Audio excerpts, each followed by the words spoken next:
Welcome everybody. Glad to see everybody here today. I want to start with just a question. It's a pretty simple question. But what is the last thing God challenged you to do? What is the last thing God challenged you to do? Now, hopefully in the back of your mind there's a couple things stirring. Maybe that thing from last Tuesday or last year. Maybe when you were a kid, you remember God specifically challenging you to do something. Hopefully there's some in the back of your mind, but maybe you might say, Brad, I don't know the last time God challenged me to do something. I don't know if God's really ever challenged me to do something. Fair enough. We don't really always talk about what God challenges us to do because, one, it's challenging. What God challenges us with is usually often harder than what we want to challenge ourselves with. But nevertheless, today, I want us to open our minds and our hearts to see if God's challenging us, you, me, the church, to do anything. Now, if you've ever been challenged by God, I hope you remember it as we go through today's message, and some things might click in the back of your mind. You might remember some things. You might think about some things. But if you never have, if you've never felt challenged by God, if you've never done what He's challenged you to do, pay attention still today and see what it looks like, so that maybe in the future, if God challenges you to do something, you see what it looks like. Or you might even notice, if you're paying attention, you might say, I don't feel like God's ever challenged me to do anything. It might be that He's been challenging you to do something and you just didn't know that's what it was. All those are valid options, and I don't want to talk about anything up to today and any plans that has happened. I want you to look at today and see if God's challenging you to do anything. If you're open to it, if you're vulnerable enough, I want you to ask God today to lay something on your heart, to lay something on your mind of what He's trying to challenge you with, to make it clear, to make it obvious, to make it known. Because sometimes it's just not known to us. Maybe it's not obvious to us. But I'm getting ready to pray, and as I pray, I hope I'm going to pray for each and every one of us. I hope you pray for yourself to ask God, if you're ready, for God to come into your heart and your mind right now and challenge you with something. If you're not ready, that's fine. If you don't want to accept that challenge, that's okay. Just know being a Christian means to be challenged, but if you're not ready right now, that's okay. Just listen and see what it looks like to be challenged by God. But let's go ahead and have a word of prayer before we continue. So let's bow.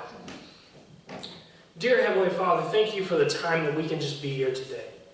God, it's always a blessing when we can come together. And God, we come together today for a very special reason.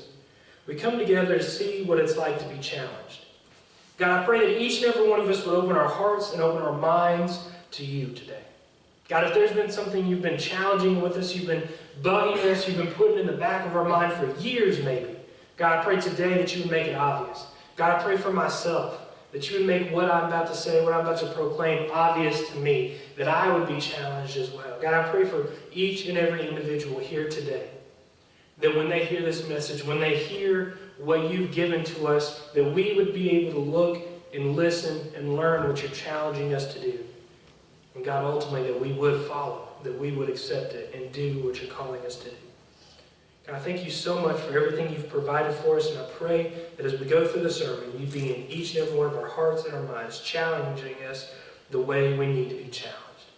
God, thank you so much for everything you've done. In your Son's name we pray. Amen. Today we're going to be looking at the book of Haggai.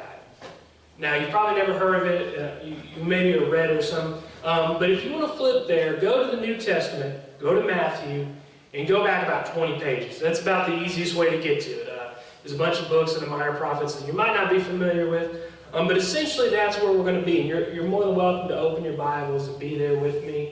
Or just listen as I go through. But today, we're picking up with the Israelites in a time where a couple of situations have happened that we don't really know like the back of our mind.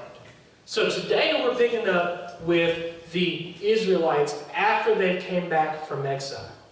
See, there was a point when the Israelites, they were in the promised land, they had everything, their houses were good, their farm was good, everything was going good, and most importantly, the temple was built, it was luxurious. But there came a time when they were exiled for quite a many years. their houses, their fields, everything they have was destroyed. There was nothing. It was all in ruins. And specifically, the temple was destroyed.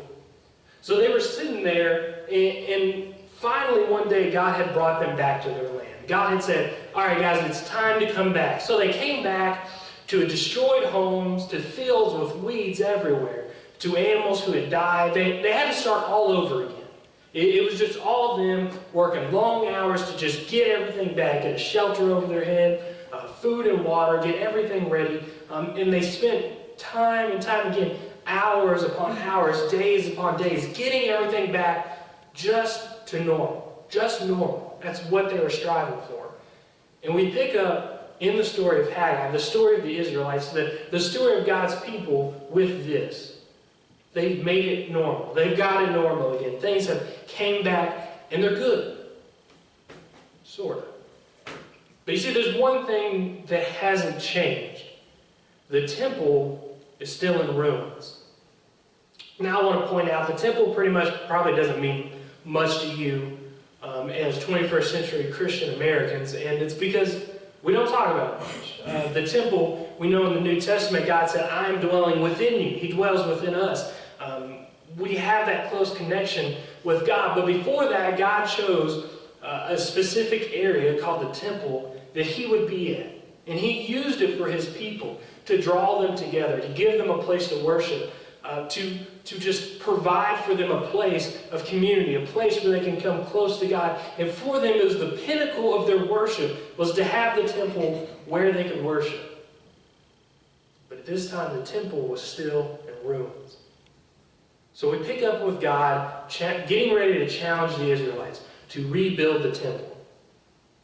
So the Israelites back home, they started to rebuild, and we pick up with God challenging them. And He challenges them through a prophet named Haggai. Now Haggai is an interesting prophet, and I think one of the things I want to point out is how intimate he was with saying this is God's plan.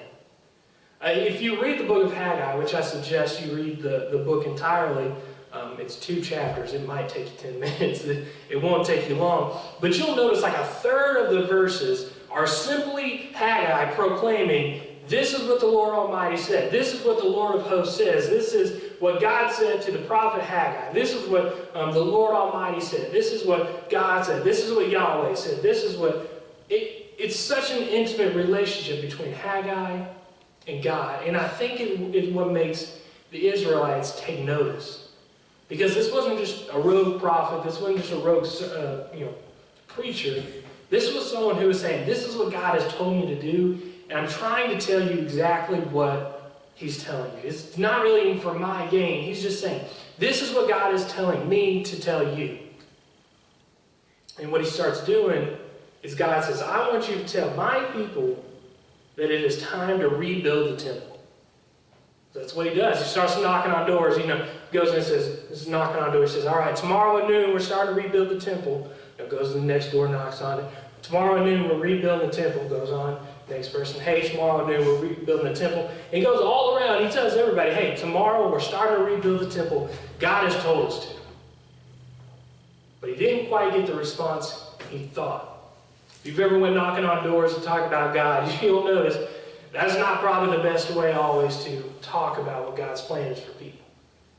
That's not very close. But Haggai says, this is what God is saying, but it's not what the people are feeling. And we pick up in verse 2 in exactly what I'm talking about. So if you got your Bibles open to Haggai chapter 1, verse 2, we're going to start reading it and see how things are going. So verse 2 starts, this is what the Lord Almighty says. Now, okay, this is Haggai quoting God. Okay, so Haggai's quoting God.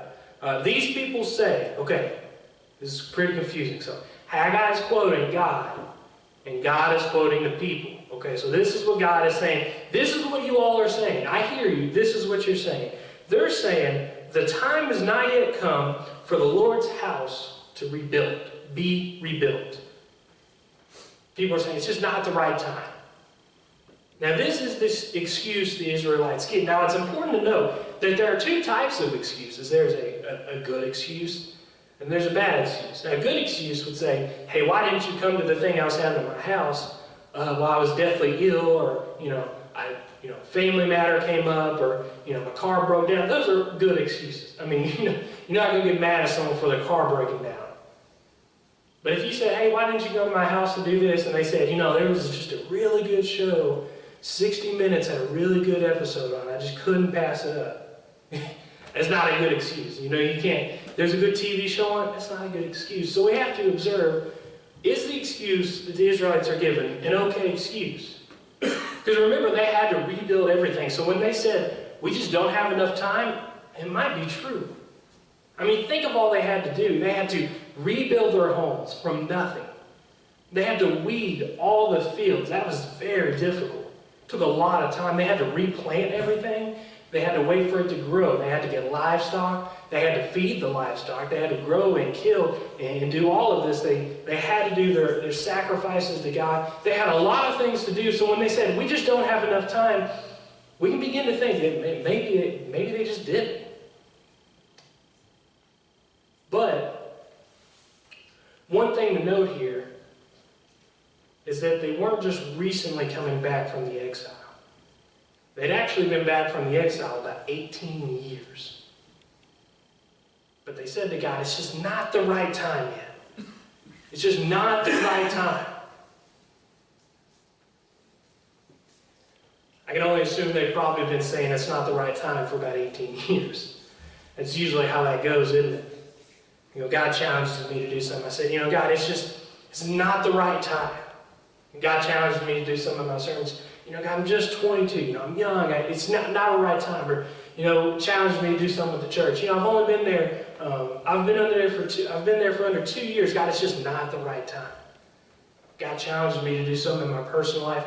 God, I'm just starting to struggle with this. Give me a little bit more time. I'll come back later. And I've done that so many times and looked up, and it's been years later. It's been months later. And I still say, it's just not the right time, God. It's just not the right time. I'm sure it's happened in your life too. God's put something on your heart, and He says, I want you to do this one thing. He's saying, I know you need to do this. And you say, all right, God, I will.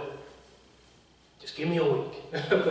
Just give me a couple days. Let me get things worked out. I'll get it on Wednesday. God challenged you some on Sunday. You leave church and you're just like, man, God, it's just something He's telling me to do. And you figure it out and you're like, all right, I'll start in a few days. And that few days turns into it's already next Sunday. And you're like, oh, that's right.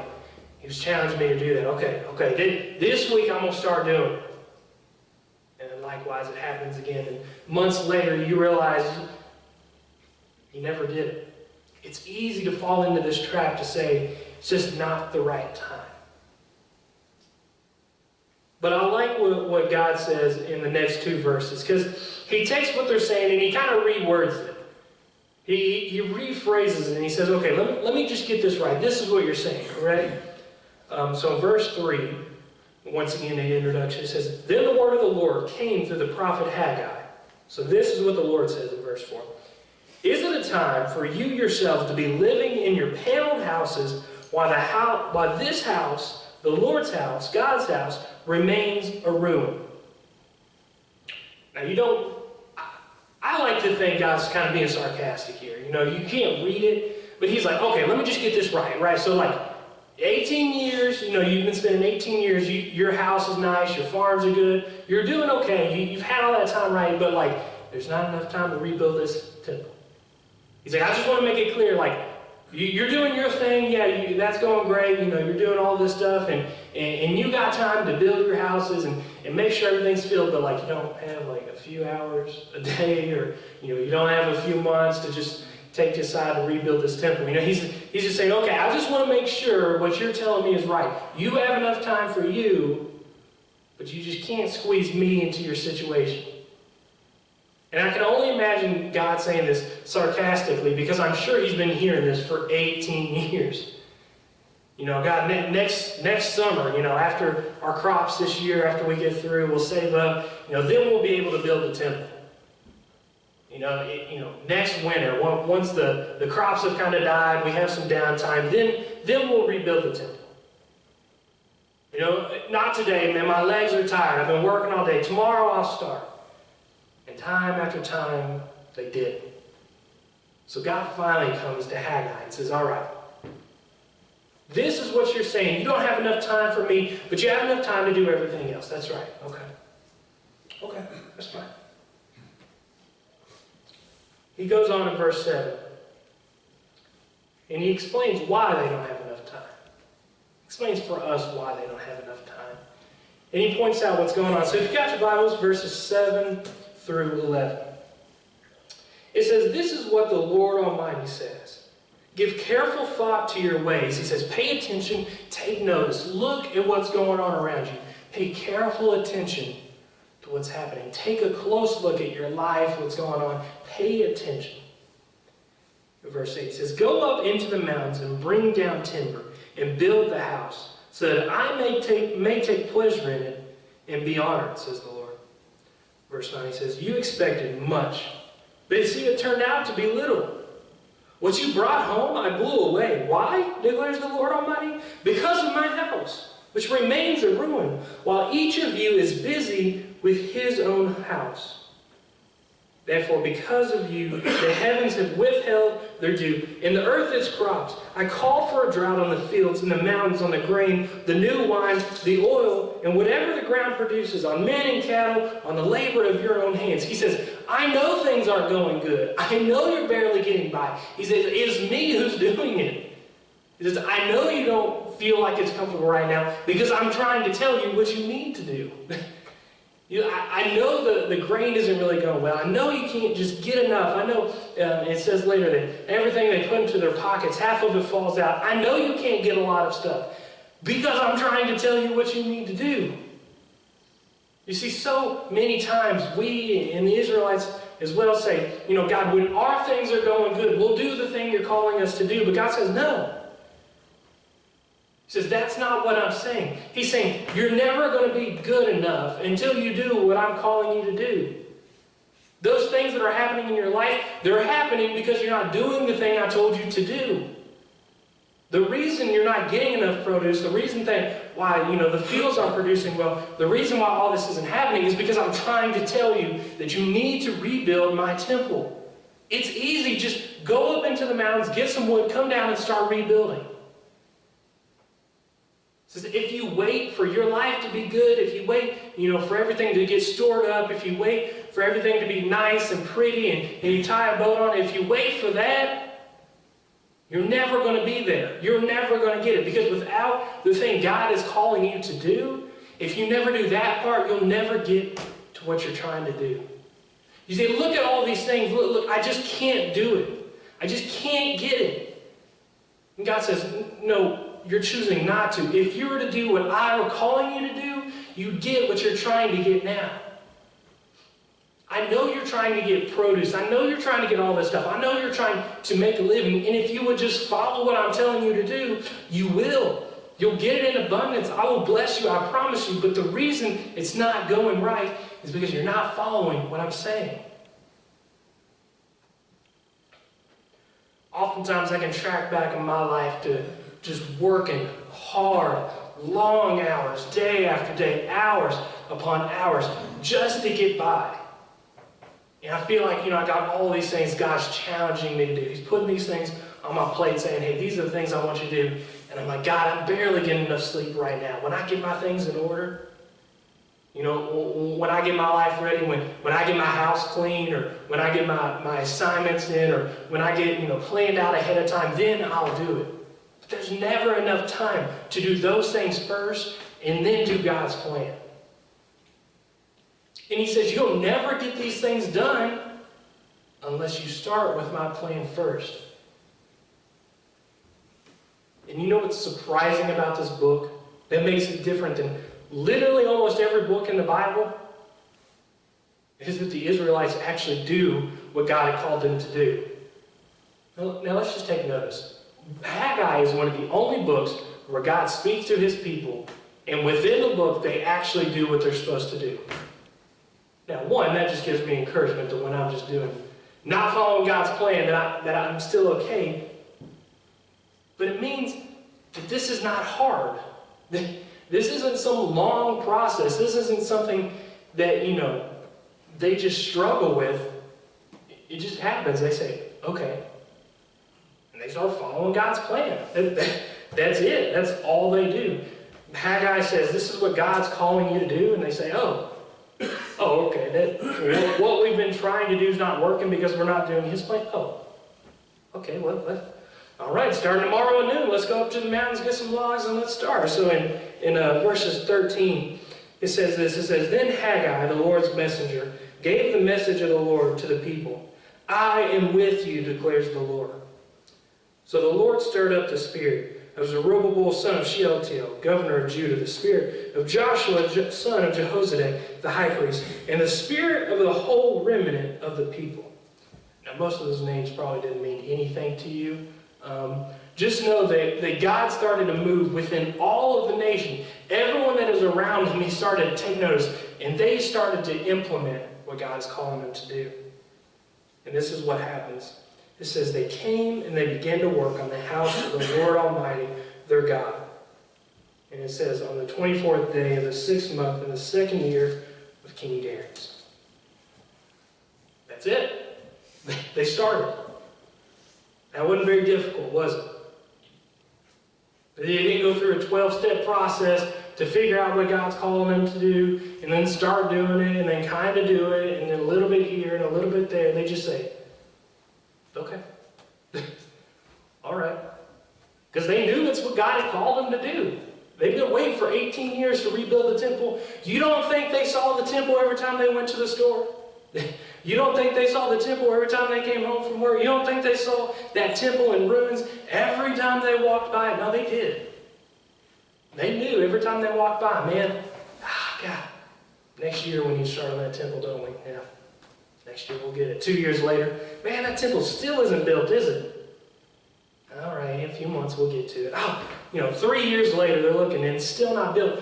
They know it's what they're supposed to do, and they finally accept it. And they start. And it's a long process, don't get me wrong. It takes months. It takes about 3 months to rebuild it. And within those times, it struggles. We talked about this morning. They compared it to the old temple. They got down because it wasn't as good. Their plan wasn't as good as they thought it was going to be. They had all these ideas in mind, and it just wasn't as good as they thought it was going to be. But God says, I am with you. And as they rebuild the temple, they start to see why God was saying what He was saying. We're going to flip over to chapter 2. We're going to read from verses 15 through 19. Chapter 2, verses 15 through 19. He starts again like this. Now give careful thought to this from this day on. So he says, pay attention to what has happened, because this is what is going to impact your future. Remember in the future what is happening right now. Remember what has happened in the past so you can remember it in the future. He says, consider how things were before one stone was laid on another in the Lord's temple. When anyone came to a heap of 20 measures, there were only 10. When anyone went to a wine vat to draw 50 measures, there were only 20. I struck all the work of your hands with blight, mildew, and hail, yet you did not turn to me, declares the Lord. But from this day on, from this day, the 24th day of the 9th month, give careful thought to the day when the foundation of the Lord's temple was laid. Give careful thought. Is there yet any seed left in the barn? Until now, the vine and the fig tree, the pomegranate and the olive tree have not borne fruit. But listen to this. Listen to this change right here. He says, from this day on, I will bless you. From this day on. From this day on, I will bless you. Why? Because they followed their plans. No longer is he going to hold back the 20 measures that they weren't getting. No longer was he going to bring hail and mildew to keep them just surviving enough.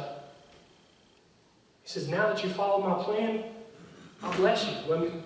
You can get what you were striving for before. You'll get what you were working hard, long hours for just by working your normal hours.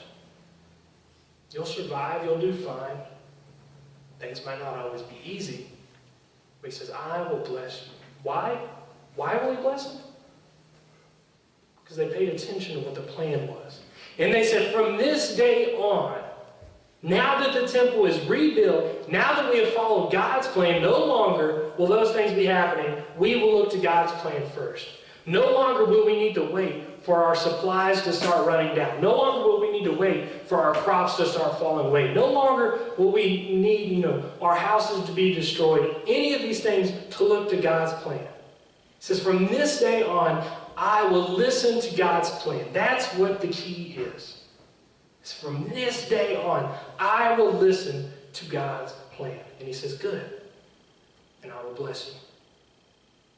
Now we know that blessings don't always mean prosperity. It doesn't always mean that your life is going to be super easy. What it does mean is that God will be on your side. We've seen what it means for God to bless his people, and it's not always easy. In verse 17 here, it says, you rejected me. I did all of these things, and you rejected me. But now, things are different. Now, I will bless you. You can see the contrast of what it was like before and what it is like now. God is blessing his people for following his plan. But this is challenging. Don't get me wrong, we can talk about how easy and how fast the temple was built. They waited 18 years to build it in about 3 months. I mean, we can make fun of it as much as we want. They could have had 17 years of good times. They chose to keep pushing it off.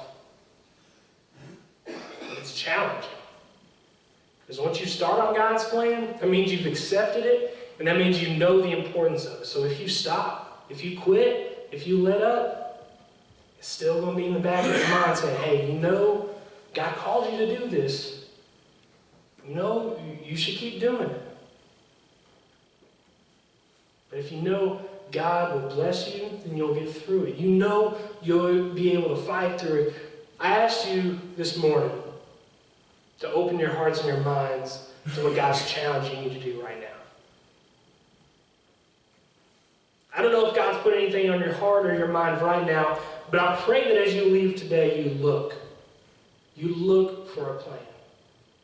You look to be bold enough to ask God, what is it that you are challenging me with today?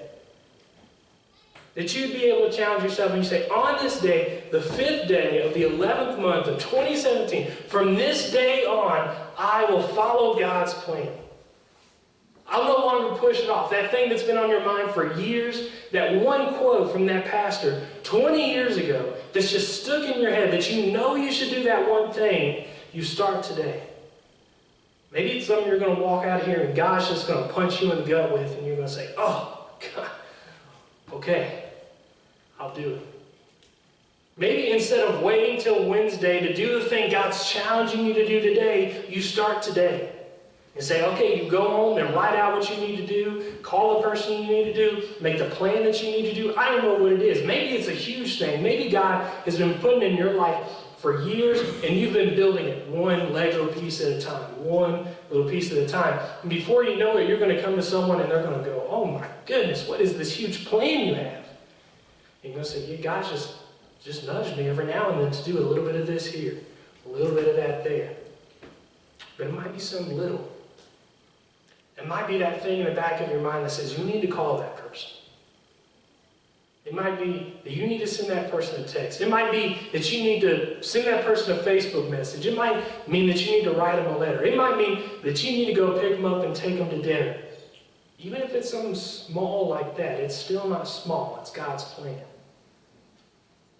I want to challenge you today, this week, to find one thing God's challenging you to do. Now, Bradley, one thing really, one thing, that's all I'm asking. One thing. Find one thing this week that God nudges you to do. Find one thing that after years of saying, God, I really don't want to do it. I don't have enough strength. I don't have enough time. I don't know enough people. My job isn't big enough. I'm not important enough. I don't have those people's numbers. Whatever it may be, push those excuses off and just do one thing. One thing God is challenging you to do this way. That's all I'm asking. That you say from this day on, this week, for one thing I will do. One thing. Is that hard to ask? Is that too hard to ask? One thing. Nobody nodded anyway. It's not a difficult thing, I promise. It's not difficult, one thing. But let me tell you what, next week you come back, you might have said, I affected my family. I did one thing. My spouse is happier. My kids understand what I was trying to say first. Maybe that person, your coworker, God has called you to say something to them. Maybe it's that person in another county you saw when you were a kid and you just called them. Maybe it's just that one thing. And you come in next week, you hear the message I bring, and you leave, and God challenges you with one more thing. You say, okay. See, one thing's not bad. You can challenge your family, but instead of maybe challenge your family last week, this week you challenge your work. Vice versa. Maybe you were challenging some people at work, but now you're comforting people at home. Maybe you go into the community and get some people. See, the next week you come back into church 3 weeks later, and God challenges you to do one thing. By that time, how many things have we done? By that time, you're connecting with people on a multiple levels. You're the person you connected with 3 weeks ago. Both of you are connecting to me with someone else. It's one thing, though. It's just one thing a week. One new thing every week that God is challenging you to do. What would it look like if that's what we did? What would it look like if we actually got one thing that God challenged us to do and we did? What would it look like for the church to do it? What would it look like for you and your family? What would it look like for the community? What would it look like if every week you just took one thing? It's simple, just one thing. And instead of pushing it off for 18 years like the Israelites did, and pushing it off for years and months like I know I have, what if we all, one week, just said, one thing God's challenging me with, I'm going to do it. The excuses might be valid.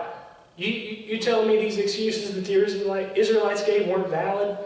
You telling me them barely getting through, barely having enough food, nothing stored up in the barn? You telling me it wasn't hard for them to say, okay, it was difficult, but it was worth it. And all he asked was one thing. And he said, from here on out, I will bless you. If you do one thing, from here on out, he will bless us. From this day on, the 5th day of the 11th month of the year 2017, from this day on, if we were to all do one thing, I tell you what, the world will be changed. You think we don't have a big impact? We might not if just one person does it. But if we all did it, week after week, after week, after week, after month, after year, if we just did one thing a week, things would change.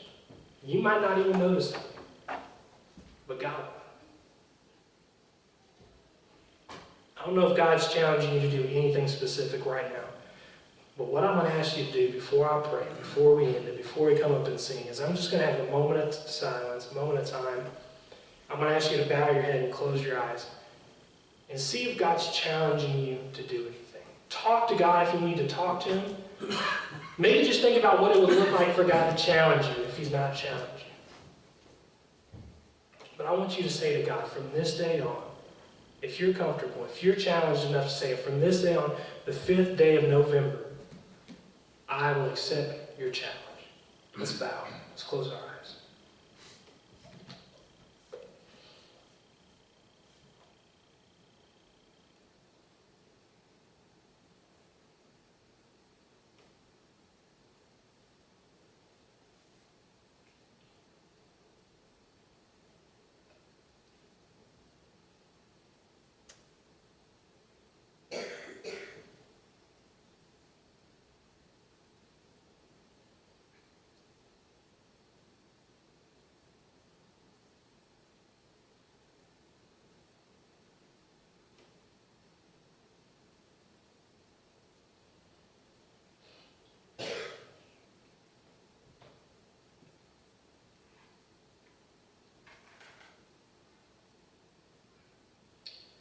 Dear Heavenly Father, from this day on, we're challenged by you.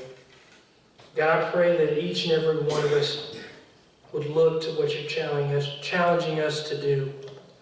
God, we know it won't be easy. Sometimes, God, we know it's going to be hard, and we're not going to want to do what you're calling us to do. But God, let's only imagine for just a minute, for just a second, of what our world could look like if we'd all listen to what you're challenging us to do. Instead of making excuses, whether good or bad, whether pushing it off months or years or maybe even just a day, what if we said from here on out, we are going to accept your challenge? We are going to do exactly what the Israelites did and just say, okay, God, yes, today we will. It doesn't matter if you've pushed that thing off for a month, a year. It doesn't matter, God, if we've pushed it off for a whole lifetime. All that matters is now, from this day on, we will look to your plan first.